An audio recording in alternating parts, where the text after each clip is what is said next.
This is beauty this side. আজকে আমি তোমাদের সাথে শেয়ার করব get ready with me for office গোয়ার। বাজার কলকাতা, স্টাইল বাজার, এম বাজার, আমাদের আশেপাশের লোকালিটির মধ্যে যে শপিং মলগুলো হয়েছে সেগুলোতে খুব কমই যাওয়া হয়। বাট আমি সেদিন গেছিলাম বাজার কলকাতা। গিয়েই এই ট্রাউজার প্যান্টটা আর এই ব্ল্যাক কালারের টপটা আমার পছন্দ হয়ে গেল, তাই আর কাজ কি, নিয়ে গরমকালে তো নিলাম। Sunscreen must. এটা আমার বডি সানস্ক্রিন। এটা ছাড়া মোটামুটি বাইরে বেরোনো গরমকালে একটু প্রবলেমেটিক। আর কারণ একটাই, গরমে রোদে বেরোলে আমার স্কিনে অ্যালার্জি হয়ে যায়। সানস্ক্রিন লাগানো মোটামুটি ডান। এরপর আমি পরবো এই ইয়াররিংসটা। এটা মেলাতে খুব অ্যাভেলেবেল। আমি এটা মেলা থেকেই বেসিক্যালি কিনেছি। আমাদের বাড়ির সামনে একটা মেলা বসেছিল, সেখান থেকে এই ডিজাইনটা কিনেছি। কেনার পর দেখছি মোটামুটি এটা সবার কাছেই অ্যাভেলেবেল। দেখবে মেয়েদের একটা কমন রোগ আছে, নিজের এটা কিনে নিলাম, তারপর যদি সেটা অন্য কাউকে পরতে দেখি তারপর একটু পরতে কেমন যেন লাগে। আমিও তো তার ব্যতিক্রম হব না।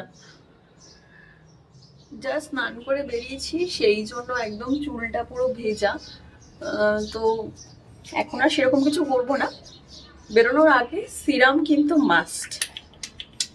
তার কারণ কিন্তু একটাই, বাইরে বেরোলে ধুলোবালির কারণে আমাদের হেয়ারে ট্যাঙ্গেল হয়ে যায়, আর এই ট্যাঙ্গেল ছাড়াতে বিশাল কষ্ট হয়ে যায়। কিন্তু যদি এই হেয়ার সিরামটা লাগানো থাকে আমাদের হেয়ারে, ফলে ট্যাঙ্গেলটা খুব তাড়াতাড়ি ছেড়ে যায়। সেই জন্য হেয়ার সিরামটা কিন্তু মাস্ট বলে আমি মনে করি। সিরাম তো লাগানো হয়ে গেছে, এবার কিন্তু তাও আমার চুলটা একটু বেশ ভেজা রয়েছে, তাই আমি আর কিছু করব না। এভাবে জাস্ট ওপেন রেখেই আমি বেরিয়ে যাব, হয়তো অফিসে গিয়ে তারপরে চুলটাকে টাই করব।